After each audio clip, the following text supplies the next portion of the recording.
감사합니다. 이번 주 금요일부터 저희들 다니엘 기도회를 합니다. 지금요, 저희들이 우리 교회에서 다니엘 기도 21일은 처음으로 하는 겁니다. 처음으로 하는데, 제가 이번 다니엘 기도회를 신청한 이유가 있어요. 그 이유는 첫째는 뭐냐면, 지금 한국 교회가 일치가 필요해요.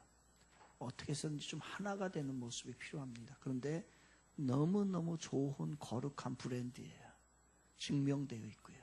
그래서 21일간 저희들이 하니까요, 이번에 은혜의 계절입니다. 지금은. 그리고 변화의 계절이고 하나님 축복의 계절입니다. 여러분 열일을 제쳐놓고서요 참여하시길 바랍니다. 하나님의 은혜가 임할 줄 믿습니다. 이번에 옆 사람과 인사합시다. 다니엘 기도에 꼭 참석합시다. 시작. 예, 꼭 하십시오. 네, 이유 여호와 막론하고 은혜 받아야 삽니다. 은혜 받지 않으면 죽어요. 다 죽어요. 오늘 설교 제목 따라해봅니다. 변화 또 변화. 시작. 다시 한번 변화 또 변화. 우리가 성경과 교회를 이해하기 위해서는요, 세 가지 종교를 반드시 이해를 하셔야 합니다. 첫 번째는요, 유대교예요. 이스라엘 백성들이 우상을 숭배합니다. 하나님을 섬겨야 되는데 섬기지 못하고 우상을 숭배를 하게 되죠. 그때 너무너무 우상을 숭배하고 하나님의 길에서 떠나가니까 하나님이 채찍을 들기 시작합니다. 그래서 이 채찍이 어느 나라냐면요, 바벨론이라고 하는 나라입니다. 그래서 바벨론을 들어서 이스라엘을 침입을 시킵니다. 그리하여 이스라엘은 이 바벨론의 포로 생활을 몇 년간 하게 되냐면 70년간 하게 됩니다. 이게 BC 586년에서 BC 536년에 있었던 70년간에 있었던 사건입니다. 이때 이제 바벨론의 포로를 잡혀가서 거기서 이제야 깨달아요. 아, 우리가 잘못했구나. 하나님을 섬겨야 되는데 하나님을 섬기는 것이 얼마나 좋은 것인데 우리가 버렸구나. 거기서 깨달으면서 모세의 율법 있죠. 창세기, 출애굽기, 레위기, 민수기, 신명기, 이 모세의 율법을 중심으로 해서 이들이 종교가 생깁니다. 그게 뭐냐면 유대교예요. 그래서 이 유대교는 모세의 율법의 근간을 이루게 됩니다. 그러나 기독교하고는 다르죠. 개신교와 다릅니다. 왜냐하면요, 유대교는 모세의 율법을 근간으로 하지만 예수 그리스도를 구원자로 받아들이진 않아요. 그래서 오늘날의 이스라엘 사람들이 유대교를 믿는 거예요. 바로 이러한, 그래서 예수님께서 이 땅에 오셨을 때에 바로 하나님의 아들로 오셨는데 유대인들이, 유대교는 이것을 인정하지 않는 겁니다. 그래서 하나님의 아들 예수 그리스도와 이스라엘 백성들 간에 계속해서 갈등이 생기고 투쟁이 생겼던 것이 그런 겁니다. 그게 뭐냐면요, 유대교예요.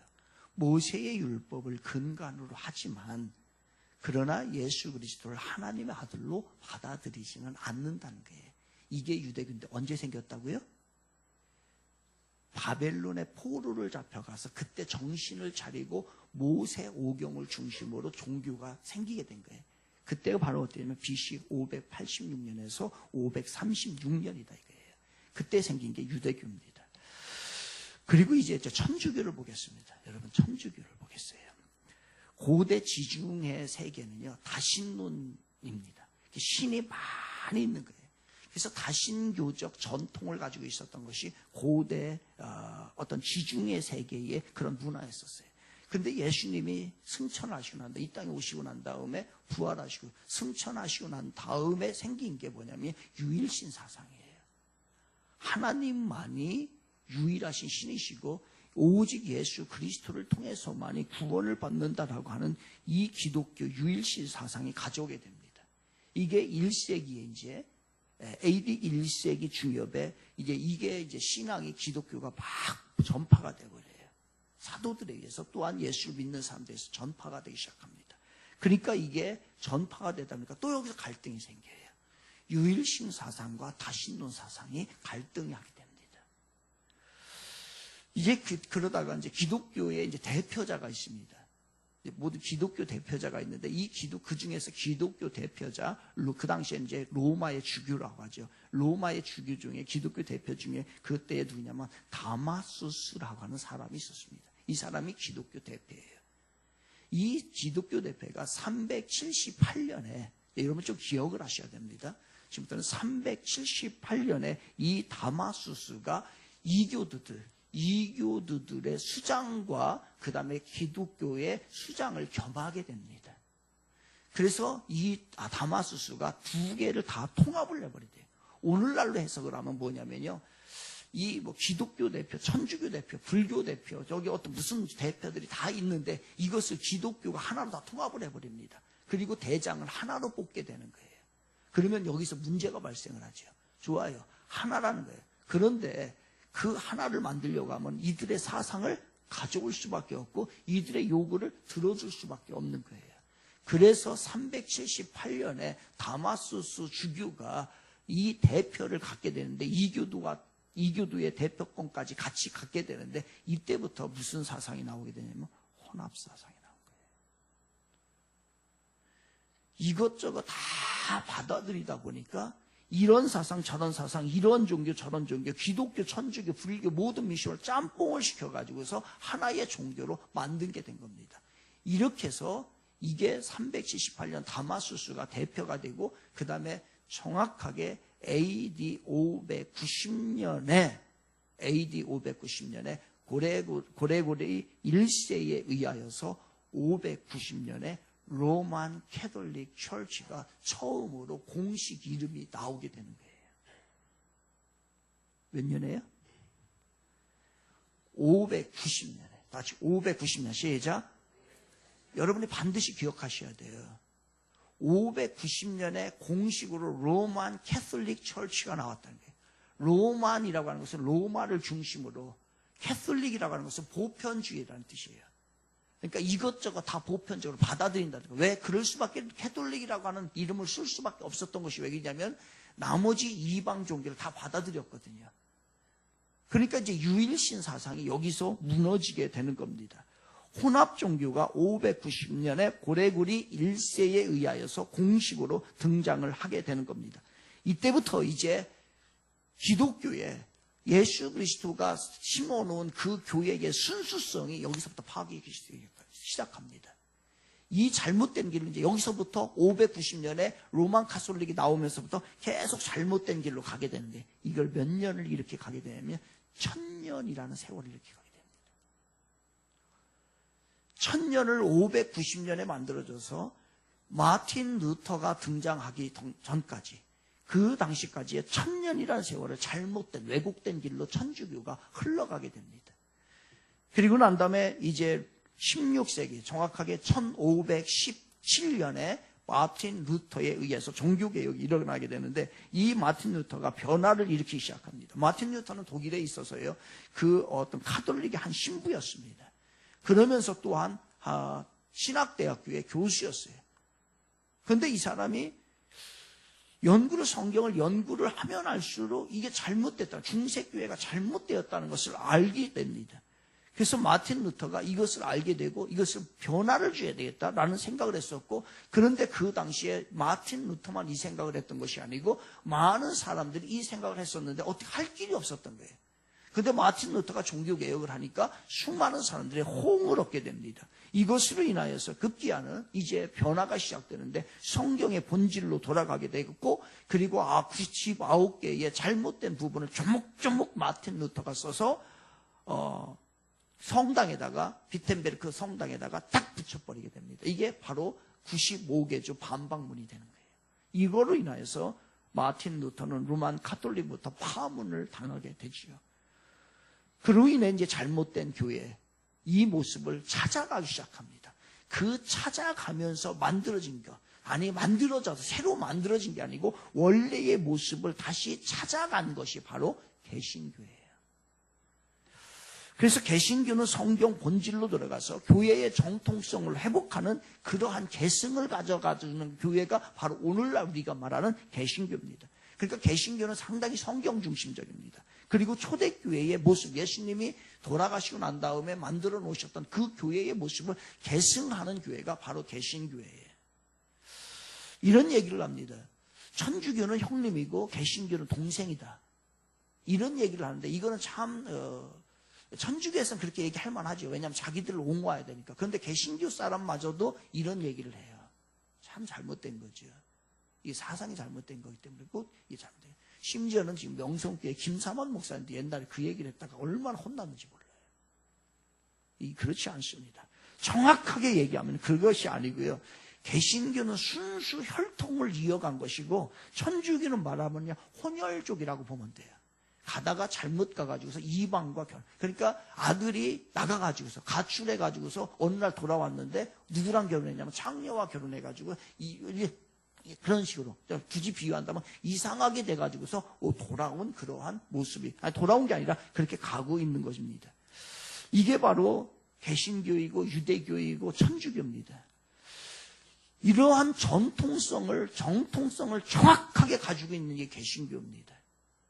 한국의 근대사 속에서도 사회의 본을 보였던 게 사실 우리 교회였거든요. 그런데 안타깝게도 오늘 우리 한국교회 모습이 어떻습니까? 가장 정통성을 가지고 있고 가장 순수한 혈통이고 가장 바른 신앙을 가지고 있고 바른 모습으로 가고 있는 이 개신교가 사회에 지탄을 받고 있다는 거예요. 우리가 진짜인데 가짜들이 설치고 우리 진짜는 지금 소리를 못 내고 있어요. 가장 올바른 종교가 세상에서 가장 조롱을 당하는 신세가 되어가고 있다는 겁니다. 이제 우리는 개독교라고 하는 말이 낯설지가 않아요.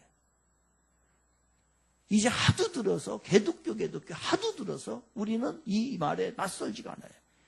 이제 방송에서 이 교회에 개신교의 비난의 메시지가 안 나오면 나올 때 됐는데 이런 생각을 하면서 살아가는 세상이 되어 있습니다. 여러분이 잘 아시는 대로 어느 종교를 가장 신뢰하느냐라고 했을 때에 60% 이상이 불교였고 50% 정도가 천주교였고 기독교는 30%를 밑돌게 됩니다. 가장 정통성을 가지고 바른 신앙을 가지고 있는 우리 교회가 바로 가장 신뢰도가 떨어지고 있다는 거예요. 이렇게 된 데에는 크게 두 가지 요인으로 볼 수 있습니다. 하나는 적극적인 언론 보도예요. 적극적인 언론 보도입니다.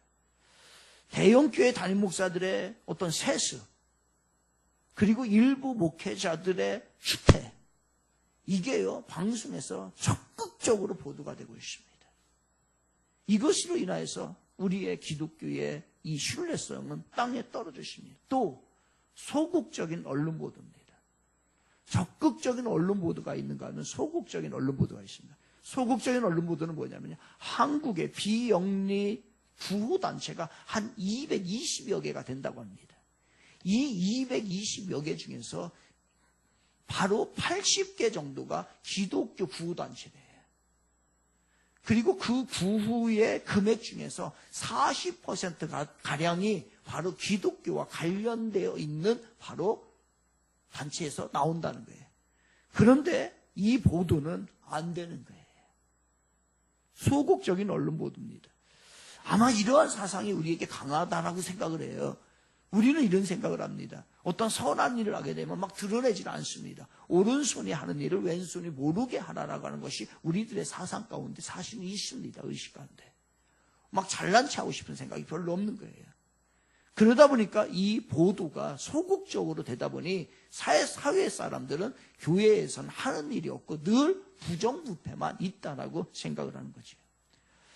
그러나 한국 교회의 대다수 교회들과 한국의 많은 성도들이 순수하게 신앙생활을 하고 있다라고 저는 생각을 합니다.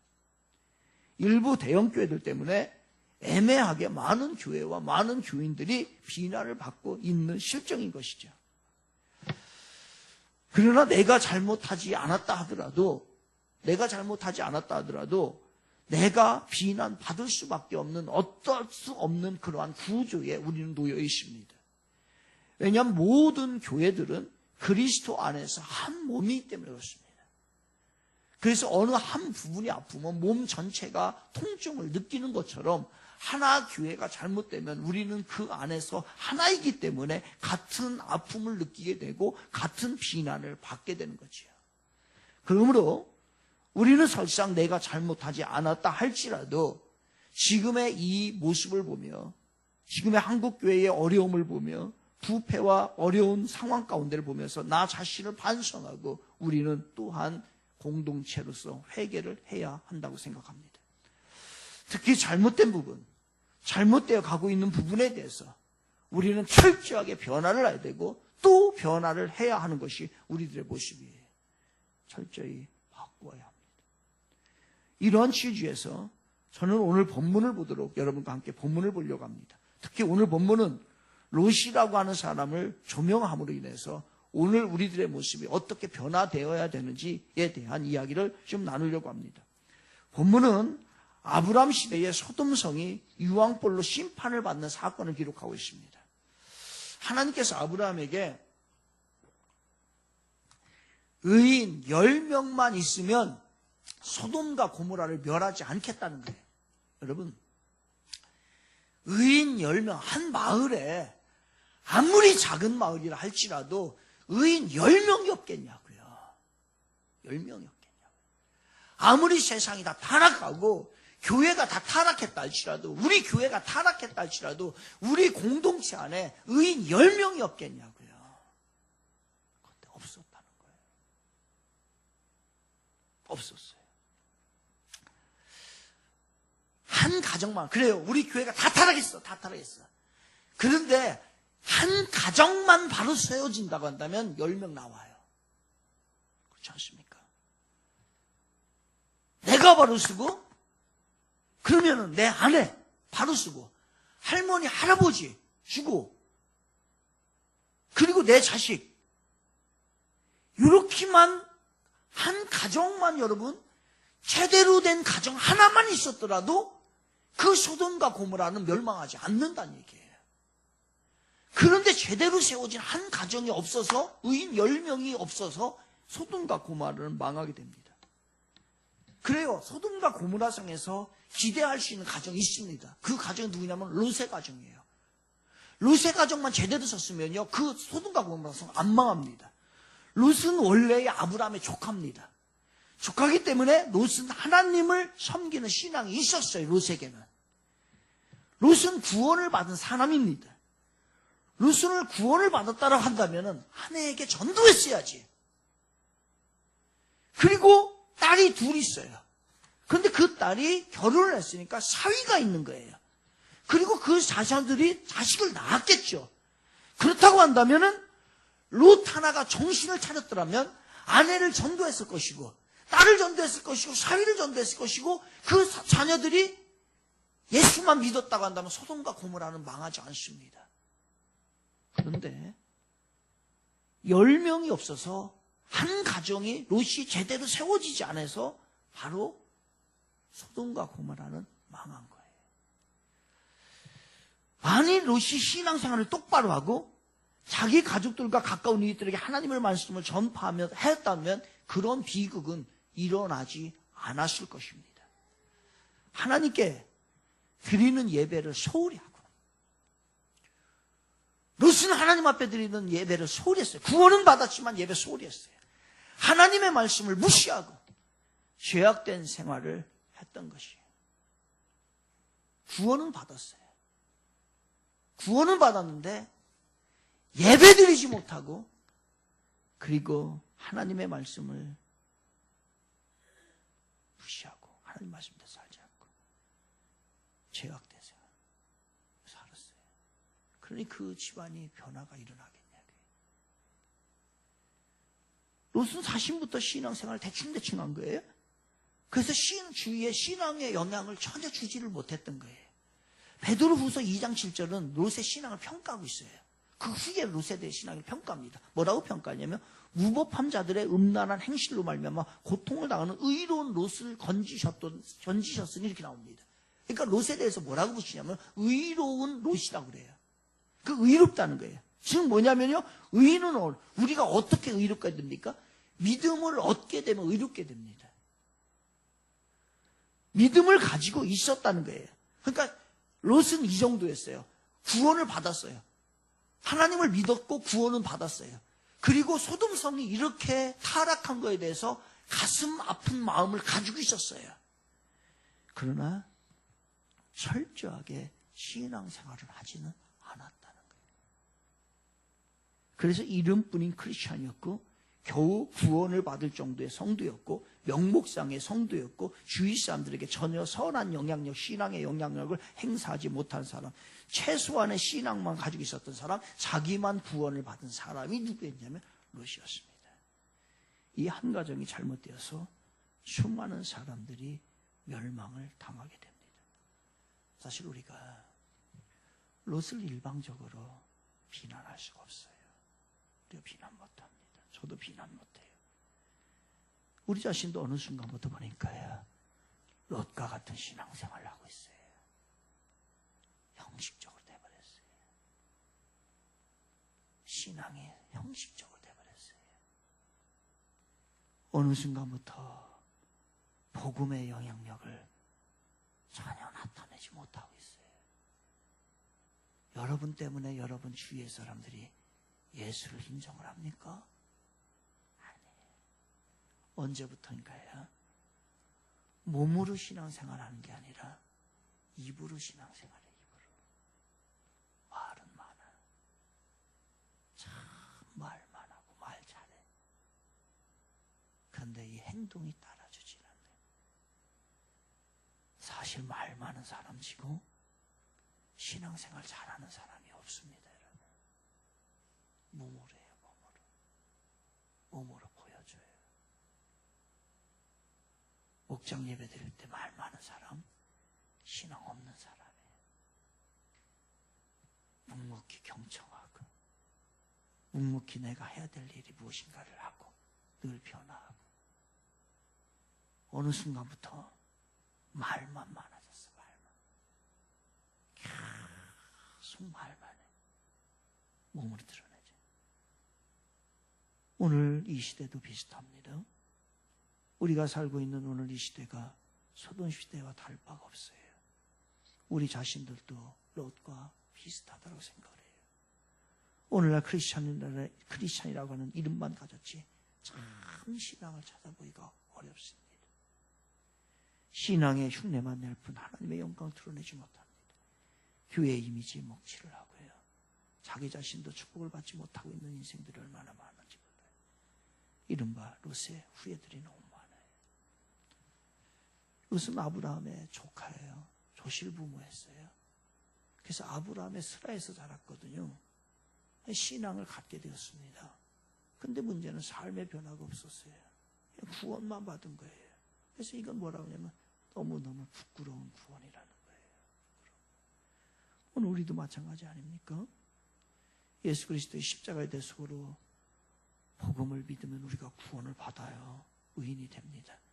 그런데 여기에서 끝나버리는 경우가 얼마나 많은지 몰라요. 하나님의 자녀가 됐음에도 불구하고 변화되지 못하는 거죠. 우리 하나님은 우리가 하나님의 자녀답게 변화되기를 원하고 계십니다. 하나님은 우리가 하나님의 선한 일에 헌신하고 봉사하기를 원해요. 하나님은 우리가 세상 땅끝까지 가서 복음을 증거하기를 원합니다. 앉아있기를 원치 않아요. 그리고 궁극적으로는 천국에서 영원한 상을 받기를 원하는 거지요. 선사들이 롯을 방문해서 소돔 심판에 대한 것을 가르쳐줍니다. 그런데요, 속히 피하라는 거예요. 그런데 이 롯이 우물쭈물합니다. 우물쭈물해요. 믿음이 있긴 한데 세상에 대한 미련이 너무 많고 집착이 너무 컸어요. 어쩔 수 없어서 나중에요, 천사가요, 그냥 낚아채듯이 갔다가 데려다가 구원을 시키는 그 정도였어요. 너무너무 세상에 미련이 많았어요. 구원받은 것은 다행이지만 부끄럽고 너무 한심한 신앙을 가지고 있었던 것이 롯이었던 것이에요.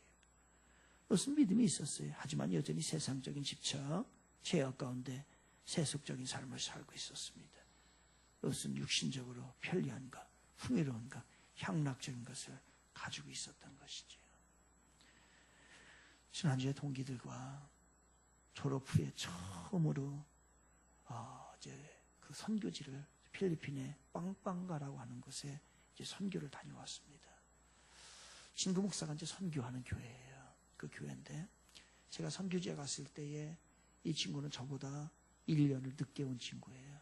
그래서 그 교회를 한다고 했을 때 제가 그때 가서 하루 가서 1일 부흥회를 인도했던 그곳입니다. 그래서 이제 친구들과 그곳에 가서 같이 예배 드리고 그런 이제 선교를 하는 그런 일정을 보냈습니다. 하루 일정을 마치고 난 다음에 이제 숙소로 들어가는 거예요. 숙소로 들어가는데 그날 이제 그날 정해진 숙소가 이제 호텔이었어요. 이제 한국에 이제 그 목사님들이 이제 온다고 하니까 이제 그래도 이제 조금 그 편한 곳에서 잠을 자야 되겠다 해서 호텔을 하나 정했더라고요. 그런데 그 호텔이 이제 교회 이제 선교사님과 연결됐으니까 이제 반값을 아주 싸게 하는 호텔인데 그래도 나름대로는 이제 그 쓸만한 호텔이에요. 그러니까 한국 사람들이 그 호텔에 많이 옵니다. 호텔에 많이 오는 거예요. 끝나고 난 다음에 이제 그 짐을 들고서 이제 들어가는데 그 호텔 입구 앞에 여자애들 4명이서요. 저쪽에서 우리를 부르는 거예요. 우리 막 불러요. 그래서 보니까요. 한 20살도 20살도 안 먹어 보여요. 우리 주애보다도 어린 것 같아요. 가까이 한 18살 정도? 뭐냐면요. 우리 보고 하룻밤 자자는 거예요. 그런 아이들이 거기에 호텔에 입구에서 있는데 한국 사람들이 많이 오는 호텔인데 그 한국 사람들이 그 짓을 그렇게 좋아한답니다. 그래서 20살도 먹지 못한 18살이나 됐을까. 아주 진짜 애띄어 보여요. 우리 주애보다도 더 애띄어 보이는 아이들이에요. 아이들이 거기에서요. 한국 사람들이 여행을 오면 고서서 그 한국 사람들을 유혹합니다. 왜 유혹하겠어요? 한국 사람들이 그 짓을 하니까 그 아이들이 거기에 있는 거예요. 마치 소돔과 고모라처럼. 마음이 너무너무 아팠어요. 창세기 19장에 보게 되면 천사들이 롯을 방문하는 이제 그래서 소돔성의 심판을 경고하는 이야기가 나옵니다. 천사들은 원래 영적인 존재죠. 그런데 사람의 모습을 가지고서 이 땅에 나타난 거예요. 그래서 롯의 집에 하룻밤 머물기를 요구합니다. 그래서 밤중에 소돔 사람들이 그때 천사들이 머문다는 소식을 듣고 그 사람들이 막 찾아왔어요. 마을 사람들이 찾아와 가지고서요. 그 천사들을 내놓으라는 얘기예요. 왜? 우리가 저들과 그 마을의 남자들이 그 천사들을 보고서요. 우리가 저 사람들과 상관하고 싶다는 게 상관. 이 얘기 뭐예요? 영어 버전은 이렇게 나옵니다. Have sex with them. 내가 그들과 섹스하고 싶다. 얘기예요. 뭔 얘기예요? 갑자기 외부에서 손님들이 온 거예요. 남자 손님들이. 그랬더니 동네에 남자들이요. 우르르 몰려와가지고서 저 사람들 우리에게 줘라. 우리가 하룻밤 저들과 섹스를 하게. 무슨 얘기 한다는 거예요? 동성애 한다는 거예요. 이 정도 타락한 것입니다. 모든 것을 막론하고 동성애를 지지하는 사람들은요, 세상을 망하게 하는 사람들입니다.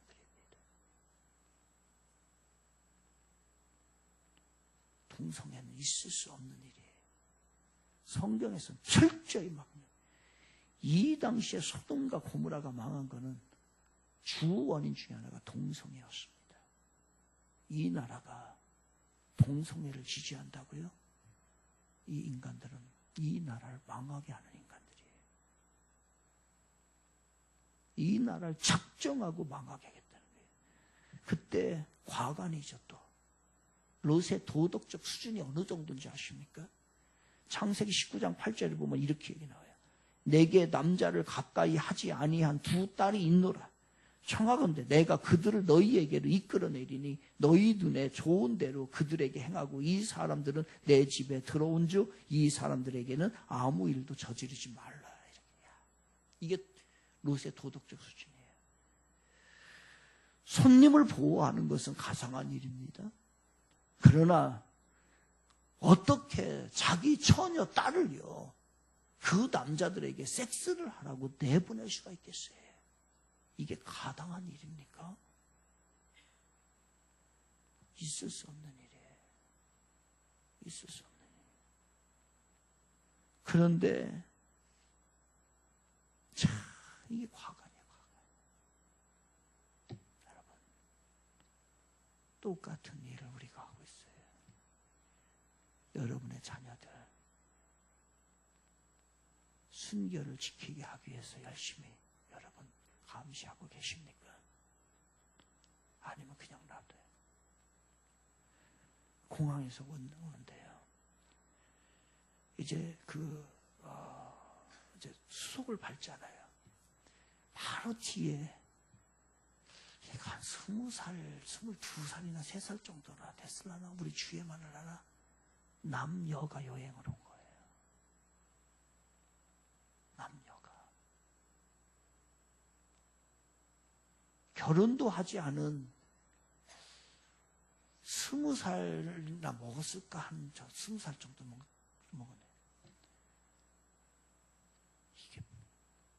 이거를 부모가 이거를 인정을 한 건가? 말이 되는 겁니까, 여러분? 있을 수 없는 일이에요. 그렇다고 한다면 우리도 똑같은 롯과 똑같은 일을 우리도 하고 있다는 얘기예요. 성적으로 철저하게 차단시켜야 돼요.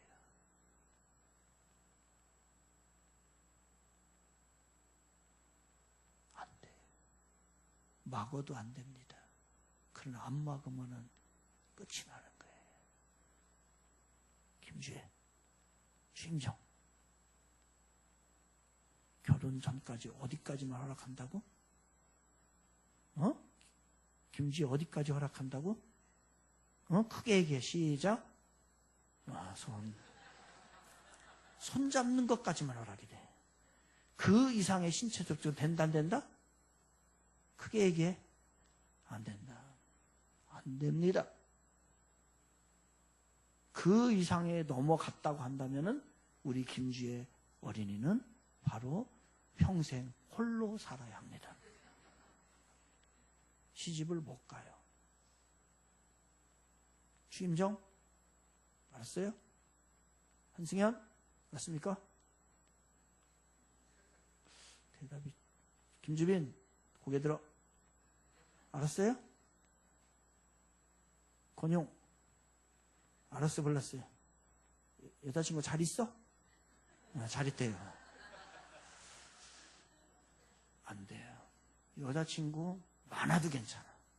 그런데 손잡는 데까지만. 그 이상을 넘으면 안 돼. 여러분 가르치세요. 타락하고 싶고 싶은 게 인간이에요.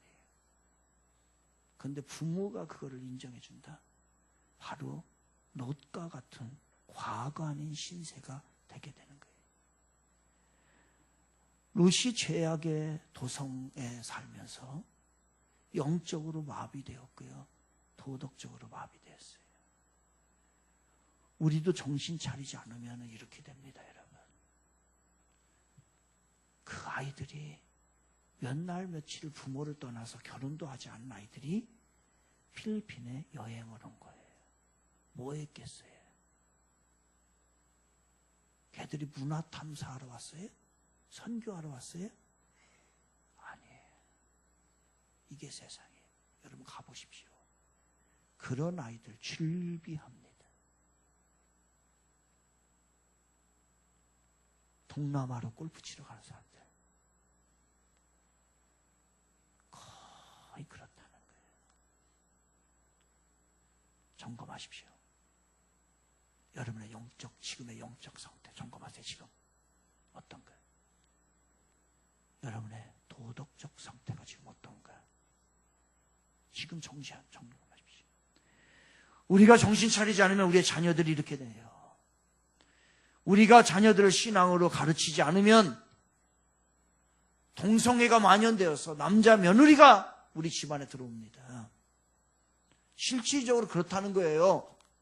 요즘 미국 사람들이 걱정하는 것 중에 어디까지 걱정을 왔느냐면 제발 남자 며느리만은 안 된다 이거예요.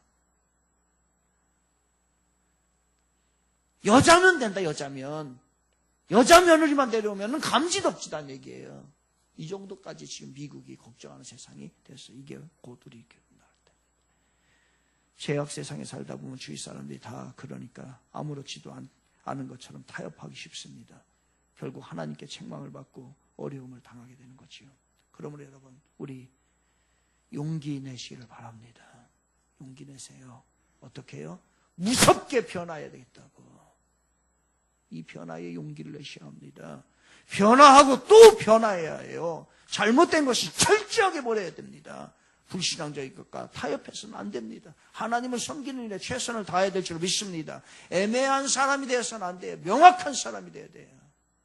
애매하게 살지 마세요. 이것도 아니고 저것도 아니고.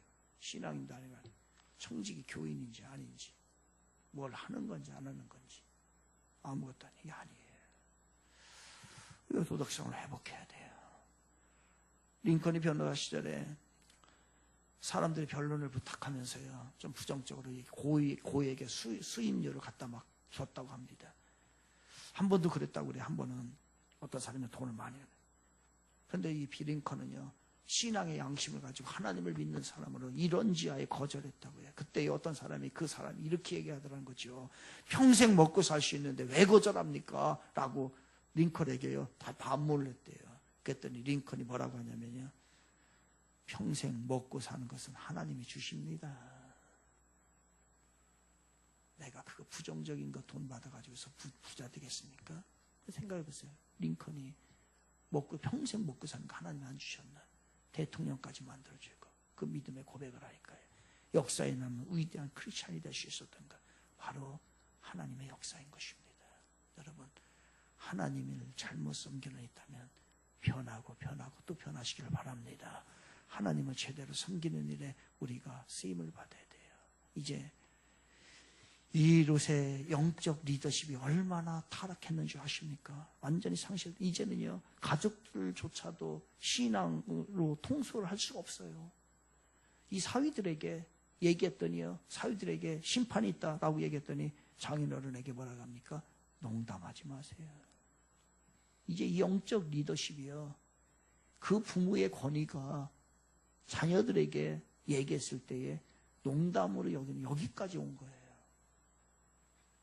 여러분은 어떠세요? 여러분의 자녀들에게 이야기하면 씨알이 먹힙니까? 아버지, 에이, 농담하지 마세요. 아버지, 그게 무슨, 야, 하나님 앞에 예배 드려야 된다. 에이, 엄마 나가세요. 아버지 나가세요. 야, 하나님 앞에 잘 구별해서 11조 드리고 예물도 드리고 신앙생활 잘하고 해야지. 에이, 그건 옛날 얘기고 지금은 그렇게 안 해요. 젊은 애들. 아버지나 하다가 돌아가시. 농담을 해야겠다. 농담. 야, 예수 믿어야 구원받는 거야. 아이, 무슨 구원이 어디 있어요. 아버지, 어머니. 소돔 사람들이 농담으로 여기는 건 이해가 가지요. 그런데 그 자녀들이 부모의 말을 농담으로 여겼으니 영적 권위가 어디에 있는 겁니까? 어디에 있는 거예요? 그리고 두 딸은 덕화가 아니죠. 그리고 나서 그 두 딸 그 아버지하고 롯하고요, 동침을 해버렸네. 그리고 나서 거기서 아들을 낳았어요. 그 아들을 낳은 게 누구냐면요, 암몬과 모압의 조상이 돼버립니다. 근데 나중에 이 모압과 암몬이 어떤 사람들이에요? 그 후예들이 누구예요? 이스라엘과 철천지 원수를 평생 동안에 지냈던 사람이 모압과 암몬이에요. 그러니까 뭐 하나 제대로 돼 있는 게, 롯 한 사람이요, 신앙으로 제대로 서지 못하니까 이 집안이 한마디 말하면 폐가 망신이 돼버린 거예요. 여러분, 이렇게 중요합니다. 우리가 변화하지 않고 우리가 제대로 서지 않고 하나님을 제대로 섬기지 않으면 어느 순간에 가서요, 이 모든 것이 다 망가지기 시작하는데요, 조상 대대로, 후손 대대로 망가지는 모습이 우리 안에 있을 수 있다는 거예요. 변하고 또 변하시길 바랍니다. 변하세요. 잘못된 거 철저히 수술하고 주님 앞에 내어놓고. 이런 롯의 모습을 보면서 어떻게 생각을 어떤 생각이 드세요? 남의 이야기 같습니까? 그렇지 않아요. 오늘 우리 이야기가 될 수 있다는 거예요. 그래서 제가 이 말씀을 전하는 겁니다. 이렇게 되지 않았으면 좋겠다. 우리 교인 중에서는 한 사람도 루시의 가정처럼 되지 않았으면 좋겠다라고 하는 거예요. 근데 많은 가정이 그렇게 가고 있다는 거예요. 계속되는 변화 속에 참 그리스도인의 모습이 나오게 되는 겁니다. 그래서 개신교를 이뤄서 프로테스탄트라고 그래요. 프로테스트 대항하다 이거예요. 항의하다 이거예요. 잘못된 것에 대해서 항의하고 고치고 변화시키고 하는 모습이 우리들의 모습이고 그것이 하나님이 우리들에게 원하는 모습이에요. 우리는 아직 불완전합니다. 세상에서 살다 보니까 변질될 수도 있어요. 그렇기 때문에 항상 자신을 돌아보고 자신을 변화시켜야 해요. 변화 또 변화인 것입니다. 그리고 우리가 변화돼서 교회에 이웃에 세상에 변화를 가져올 수 있는 그러한 참 크리스찬이 되기를 바랍니다. 어느 누구를 비난하고 탓하지 맙시다. 다 같이 저를 한번 따라해 주세요. 나부터 변합시다. 시작. 또 따라합니다. 지금부터 변합시다. 또 따라해요. 여기서부터 변합시다. 변하고 또 변합시다. 나부터 변합시다. 다른 사람 탓하지 마요. 그리고 지금부터 변하는 거예요. 지금부터. 여기서부터 변합시다. 변하고 또 변해요.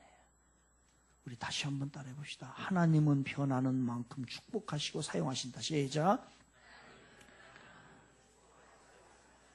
맞습니다. 하나님은 변하는 만큼 변해요. 옛날 얘기하지 마요. 새로운 세상을 향해서 계속 전진해 나가는 변화 또 변화.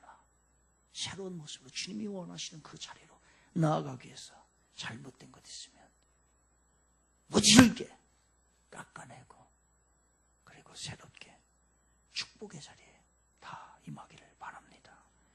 변화되고 또 변화되고 하나님께 축복받고 또 받고 하나님께 사용되고 또 사용되어서 하나님의 위대한 하나님의 사람들 모두 되시기를 주님의 이름으로 축원을 드리겠습니다.